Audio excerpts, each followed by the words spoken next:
Assalamualaikum warahmatullahi wabarakatuh. Alhamdulillahilladzi qala an nafsihi laysa kamitslihi syai' wa huwas samiul basir.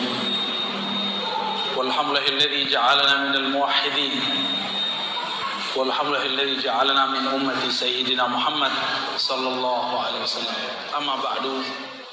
اللهم صل وسلم وبارك على سيدنا محمد الفاتح لما أغلق والخاتم لما سبق ناصر الحق بالحق والهادي إلى صراطك المستقيم وعلى آله حق قدره ومقداره العظيم. Para tuan guru, para masyayikh, para kiai yang dimuliakan Allah, jamaah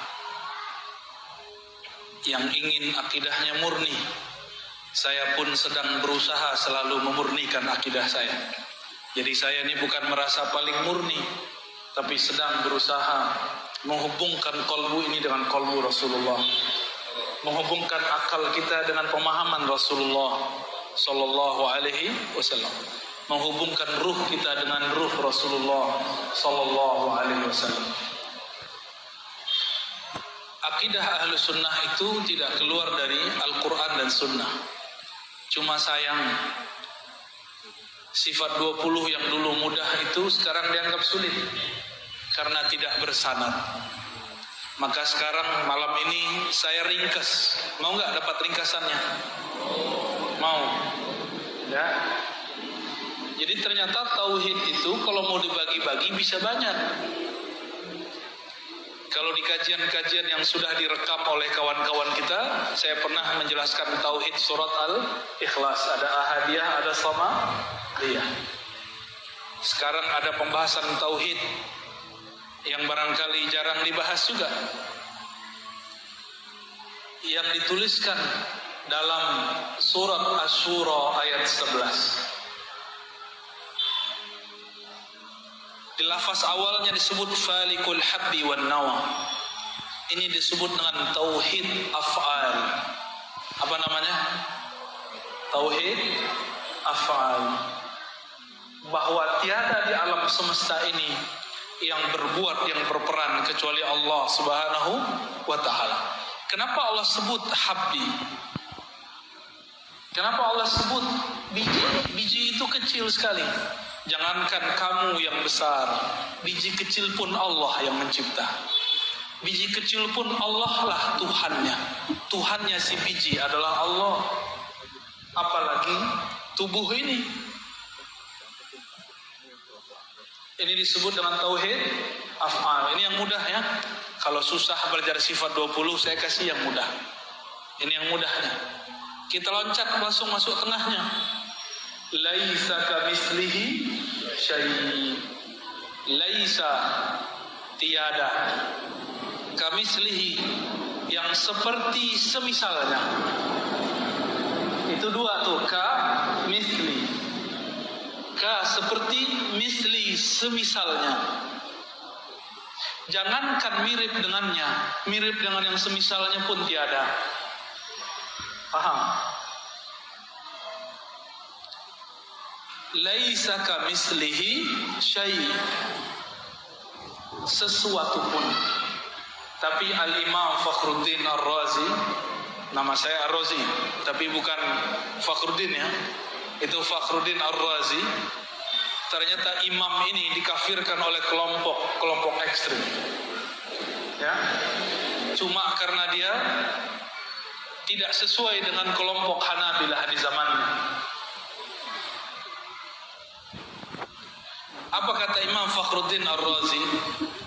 Laisa kamitslihi syai'. Ka di situ menguatkan misli.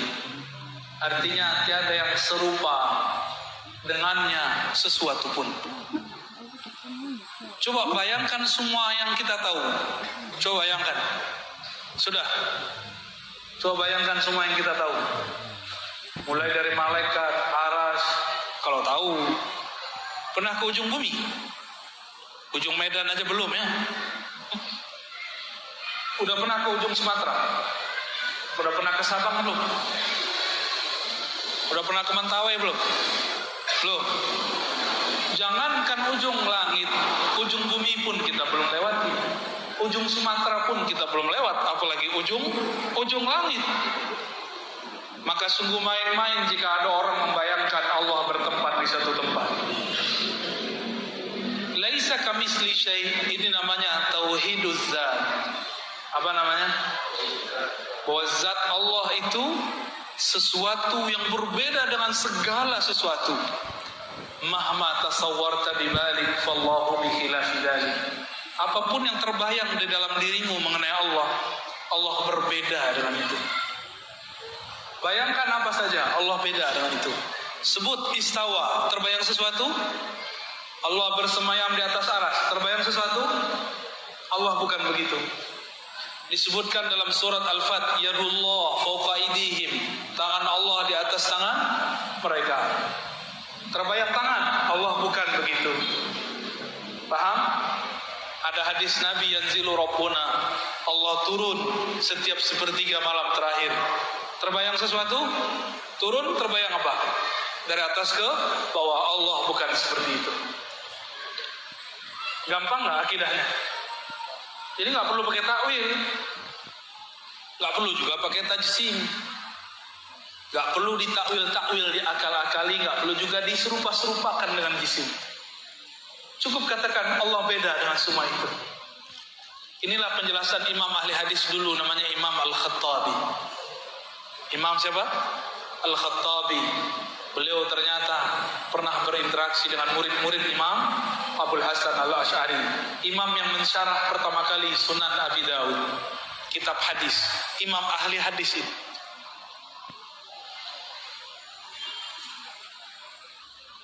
Terus di ujung ayat, wa huwas sami'ul basir.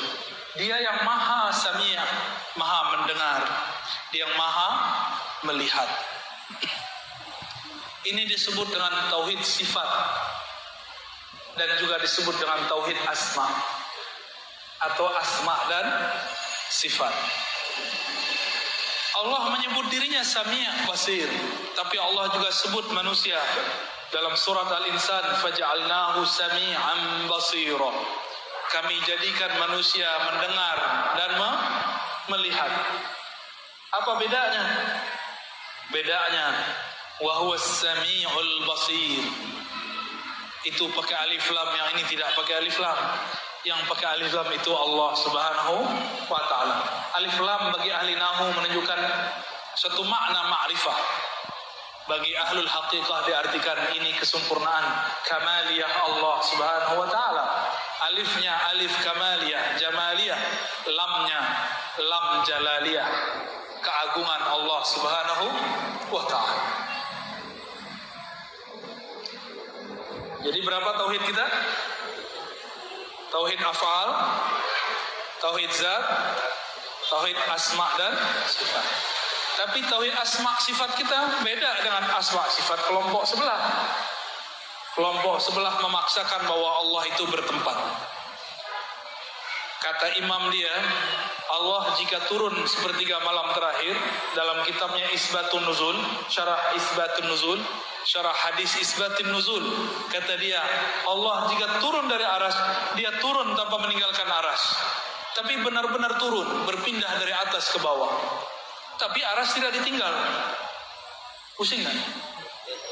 Itu namanya jam'u baina mutanaqidain, menggabungkan dua hal yang bertentangan.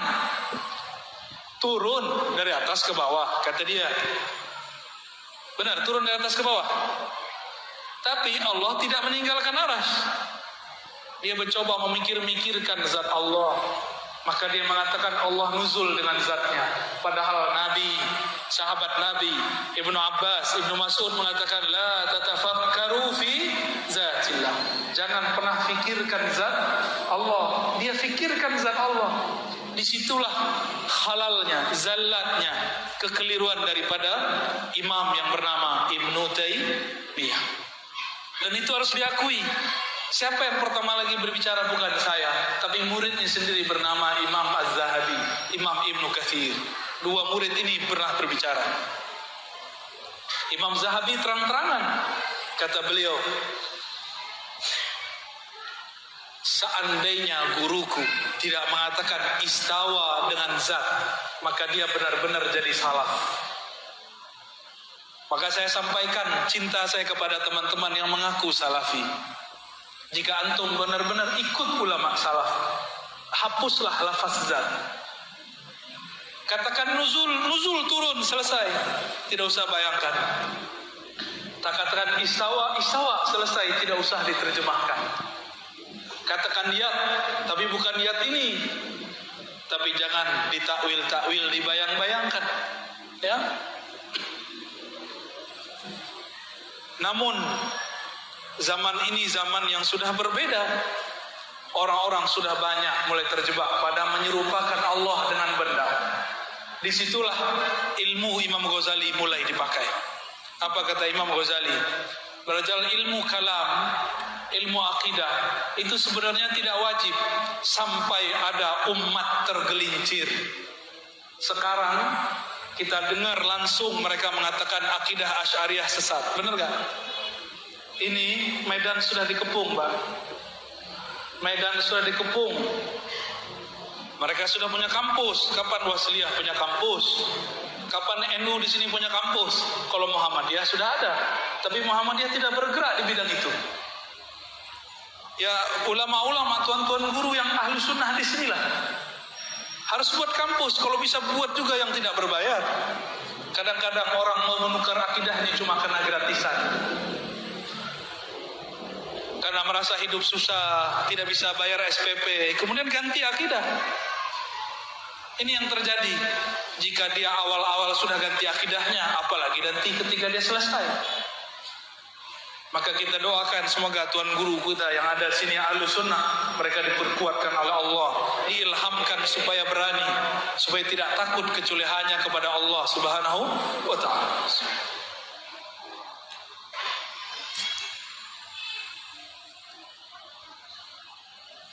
Itu pembagian versi surat Asy-Syura. Masih banyak pembagiannya. Ini tauhid itu banyak baginya. Mau yang ribet lagi ya? Yang ribet atau yang mudah? Yang mudah surat Al-Ikhlas. Di surat Al-Ikhlas ada 4 tauhid di situ. Pertama tauhid ahadiyah. Qul huwallahu ahad. Katakanlah Allah itu dialah, hanya dia yang sendiri. Maka Allah dulu sendiri, sekarang tetap sendiri. Allah istawa di atas aras, bukan berarti Allah duduk di atas aras. Wa huwa mustaghnin 'anil 'arsy. Seperti dikatakan oleh Imam At-Tahawi menjelaskan ayat-ayat tentang aras. Allah maha tidak memerlukan aras. Araslah yang memerlukan Allah. Maka jangan bayangkan Allah duduk. Dulu ada namanya Muhammad bin Karram. Saya sering sebut nama orang ini. Wafat 255. Diikuti oleh seorang ahli hadis, tapi akidahnya sudah keliru. Namanya Utsman bin Sa'id Darimi. Apa kata mereka? Allah itu duduk di atas aras dan menyentuhnya. Mumasah. Apa arti mumasah? Bersentuhan antara Allah dan aras. Mereka mengkafirkan Sufi Ibnu Arabi karena hulul itihad dan wahdatul wujud. Hulul itu Allah nyatu ke hamba, itihad hamba nyatu ke Allah. Wahdatul wujud tidak ada penyatuan, yang ada hanya satu wujud. Tapi mereka mengatakan Allah masuk ke alam. Masuk ke alam namanya hulul. Bagaimana cara Allah masuk ke alam? Allah turun sepertiga malam terakhir. Itu namanya hulul.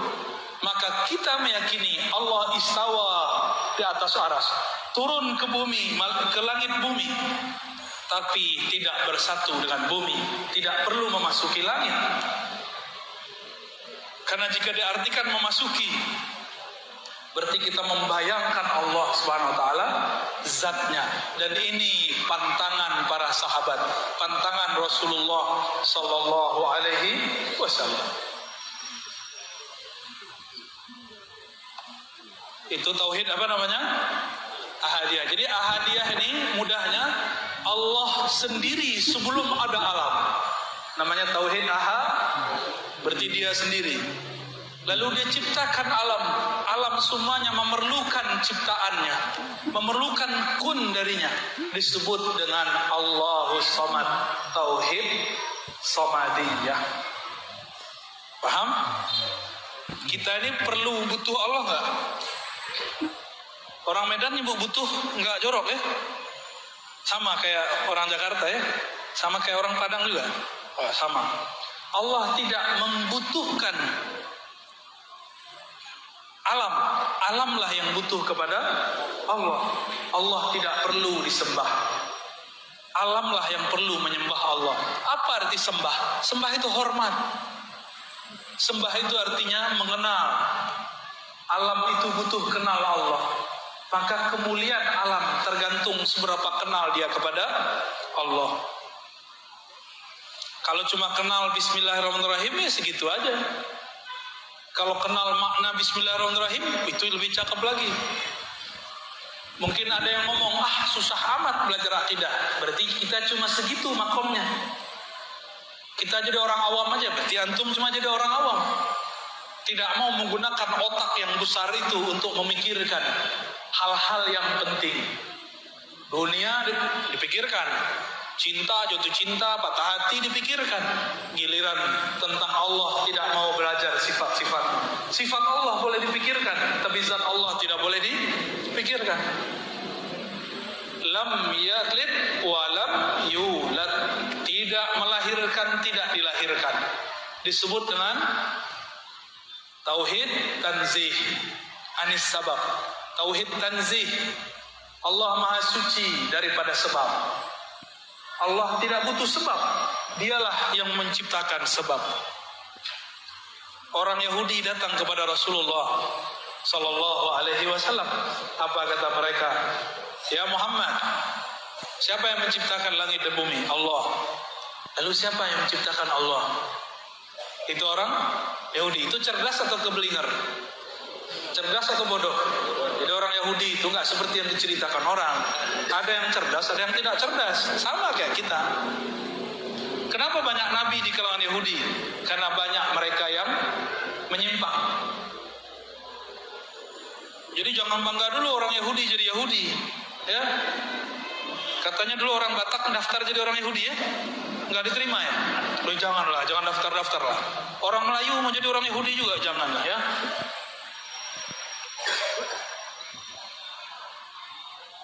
Lam yalid wa lam yulad. Allah tidak melahirkan, tidak dilahirkan. Berarti Allah tidak menyebabkan sesuatu atau disebabkan sesuatu. Tapi dialah yang menciptakan semua sebab. Allah yang menciptakan semua sebab. Ini tauhid namanya apa? Tanzih anis sabab, daripada sebab. Banyak pembagian tauhid. Ada lagi. Walam yakul lahu kufuwan ahad. Apa artinya? Tidak ada yang sekufu. Apa arti sekufu? Biasanya pembahasan sekufu itu pembahasan orang nikah.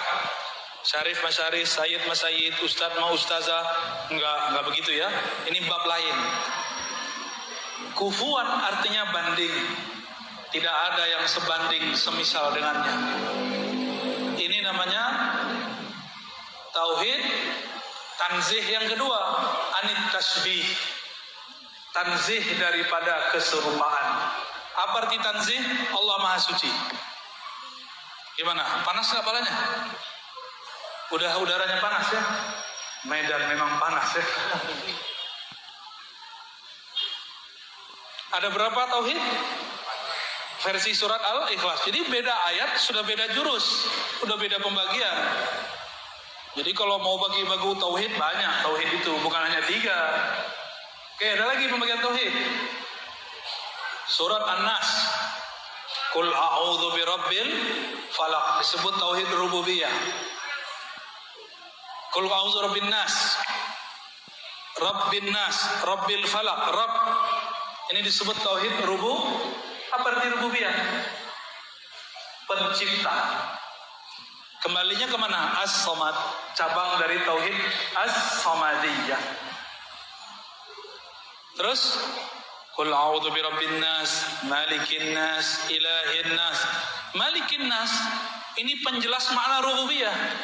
Karena Allah menciptakan alam, dialah yang memiliki alam, dialah raja alam semesta.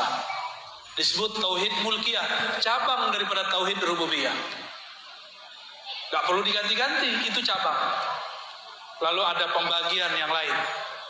Ilahin nas, tauhid uluhiyah. Tauhid uluhiyah itu artinya apa? Apa arti ilah? Apa arti ilah? Rob Tuhan juga. Apa beda Rob dengan ilah? Sesembahan. Kalau Rob, Robbi, Robbana. Apa arti Rob? Allah, Tuhan yang bersifat mencipta. Apa arti Rob? Alhamdulillahi Rabbil Alamin. Segala puji milik Allah, pencipta alam semesta. Itu arti Rob. Di dalam tubuh kita ada miliaran alam. Setiap sel itu satu alam. Setiap ada pembuluh darah, satu alam. Satu pembuluh, satu rambut, satu alam. Di tubuh ini banyak sekali alam. Maka manusia disebut dengan alam kecil, al-alam as-saghir. Maka kalau disebut alhamdulillahi rabbil alamin, tidak usah bayangkan yang di luar, bayangkan kita. Segala puji, terima kasih ya Allah yang menciptakan tubuhku dari yang sel terkecil zarah sampai tubuhku yang besar. Itu namanya tauhid rububiyah. Cuma sayang sekali kata rububiyah oleh kelompok sebelah dipakai untuk istilah yang aneh. Kata mereka ada tauhid al-musyrikin, ada tauhid orang musyrik. Gimana tuh Dr. Thohir? Tauhid orang musyrik nyambung nggak? Tauhid mengesakan satu, musyrik menyekutukan, nyambung nggak? Itulah akibat karena mereka mengharamkan kitab-kitab mantik. Mantik ini jadi senjata ulama-ulama di tanah Melayu dari Zulum. Itulah pertahanan mereka salah satunya ketika berdebat. Tapi zaman sudah berubah. Sekarang zamannya bukan mantik, zamannya mana dalilnya. Jadi para ustadz, para kiai, tuan guru, jangan lagi bangga-bangga dengan mantik. Sekarang pelajari dalil. Dalil menurut mereka, dalilnya adalah Quran Sunnah. Ayat sekian, hadis sekian. Bukan nomornya, hafalkan teksnya. Gak penting hafal nomor, yang penting hafal teksnya. Jadi rububiyah kita berbeda dengan rububiyah mereka. Bagi kita rububiyah itu murni sang hamba mengakui aku adalah ciptaanmu ya Allah. Dan rububiyah itu mesti digabung dengan uluhiyah, bersatu dengan uluhiyah, maka disebut ilahin nas, ilahnya manusia. Ilah itu artinya yang berhak disembah. Ilah itu artinya yang dituju, dan yang paling indah artinya yang maha dicintai. Itu arti dari ilah. Kalau ahli fikih bilang jadi sembah, makanya ahli fikih menyebut sholat itu taklif, beban. Benar, Tuan Guru? Kalau ngajar fikih, usul fikih, diartikan fikih usul fikih apa? Ilmu mengenai tentang apa? Adillah, dalil-dalil kepada mukallaf, orang yang dibebani. Maka ahli fikih ini kalau sholat terbebani, wah isyalah gini. Ya sebulan gini, itu ahli fikih biasa. Tapi kalau fikihnya faqih robbani, itu beda. Kalau faqihnya sudah sampai kepada tauhid uluhiyah, uluhiyah ini dia cinta kepada Allah. Kalau kita cinta seseorang, malam pun kita jaga dia. Bapak ibu ini yang sudah punya anak, ibu-ibu udah anak, ya. Kalau anak kita bangun nggak? Bangun. Anak kita minta minum, kita ambilkan minum. Anak kita minta susu, kita susui. Maka disebutlah orang tua itu kama rabbayani shaghira. Rabba itu mengurus urusan ciptaan. Maka nur rububiyah itu Allah turunkan kepada orang tua, bukan kepada berhala, seperti akidah kelompok sebelah. Nur rububiyah itu Allah turunkan kepada orang tua. Maka disebutlah Allah berwasiat, wa wassaynal insana biwalidayhi ihsana. Karena di dalam diri mereka ada satu nur, namanya nur rububiyah. Inilah yang kita baca, Rabbi ufirli wali walidayya. Ya Allah, ampunkan aku dan kedua orang tuaku. Warhamhuma, sayangi keduanya. Kama rabbayani, sebagaimana mereka mengurusku dengan penuh kasih sayang di waktu kecil. Berarti rububiyah itu berkaitan dengan Rahman. Maka saya sebutlah rububiyah Allah itu rububiyah rahmaniyah. Apa arti rububiyah? Allah mencipta dengan rahmannya, dengan kasih sayangnya. Kalau Allah nggak sayang, kita nggak jadi. Maka kalau ada orang bunuh diri, dia sedang mengkhianati kasih sayang Allah Subhanahu wa ta'ala. Makanya Allah marah kepada orang yang bunuh diri. Disiksa dia, kecuali di syariat Nabi Musa.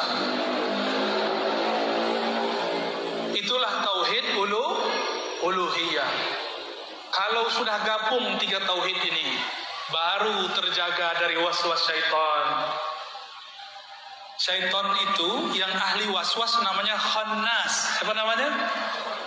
Jangan kasih nama anak khannas ya. Kayaknya ada di Quran ini ya. Buka-buka di Quran halaman terakhir, khannas. Saya kasih nama anak aja ya. Abdullah Khannas. Jangan ya. Kalau mau kasih nama anak, tanya ke ulama. Ini benar gak artinya? Kalau orang sudah jatuh cinta kepada Allah, barulah dia masuk kepada tauhid uluhiyah. Orang-orang seperti inilah kalau ibadah bukan terasa beban. Bangun tahajud bukan karena cari pahala lagi, tapi karena malu. Allah dengan rahmannya turun ke langit pertama. Masa kita tinggalkan dia tidur begitu saja? Itulah makna tanazzulat rahmaniyah. Turunnya rahman Allah Subhanahu wa ta'ala. Kita datang ke rumah seseorang, tapi kita ketuk nggak buka-buka pintu. Kita ketuk lagi nggak buka pintu, ketuk lagi nggak buka pintu. Besok mau datang lagi ya? Kita tahu dia ada di rumah. Itulah nasib orang yang ngaku cinta Allah, tapi ketika Allah membangunkan dia malam hari, mungkin dengan cara asbab buang air kecil, mungkin karena asbab mimpi baik, mimpi buruk, atau mimpi basah, dia tidak bangun. Maka besok-besok Allah tidak mau menyapa dia lagi. Ya. Jadi tauhid uluhiyah itu beribadah bukan mukallaf, beribadah karena bab cinta. Beribadah karena bab cinta. Gimana, ada cinta Allah belum? Kalau cinta Allah, sering ingat Allah. Kalau cinta Allah, pasti cinta Rasulullah Sallallahu Alaihi Wasallam. Jika kita jatuh cinta seseorang, sudah lama tidak bertemu, disebut namanya, pasti hati ini bergetar. Karena mencintai Allah itu abstrak, susah dipikirkan. Maka Allah utuslah Nabi Muhammad Sallallahu Alaihi Wasallam. Diutus Nabi Muhammad. Dengan diutusnya Nabi Muhammad, maka orang jika pandang Allah, cukup dengan memandang Nabi Muhammad, mereka ingat Allah Subhanahu wa ta'ala. Man izaruhu zukirallah. Orang yang jika dipandang, memandangnya membuat kita teringat yang diingatnya, yaitu Allah Subhanahu wa ta'ala. Nah, ini pembagian-pembagian tauhid yang mudah. Ada yang nyatet gak tadi? Antum hafalannya hebat-hebat semua ya? Ya sudah, gak apa-apa ya. Nanti diputar lagi ya. Kalau lagi putar, sediakan not di depan. Kalau dosen saya marah-marah ini. Guru saya kalau kita gak bawa pulpen, gak bawa not, bisa diusir. Cuma saya tidak pantas seperti guru saya. Yang pantas jadi beliau-beliau aja. Saya maafkan antum gak bawa not. Baik. Itulah kira-kira pembagian tauhid dari ragam macam. Ya, masih banyak pembagian tauhid. Nanti ada pembagian tauhid surat Al-Fatihah. Ada tauhid di basmalah, ada tauhid di alhamdulillah. Oh, banyak sekali Pak tauhid. Jadi kalau mau bagi-bagi tauhid nggak cukup 3, bisa banyak. Ya, mau dalilnya yang mana ada. Ya, insya Allah jika umur panjang nanti kita jelaskan lagi tauhid apa yang belum dijelaskan. Wallahu a'lam bishawab. Ada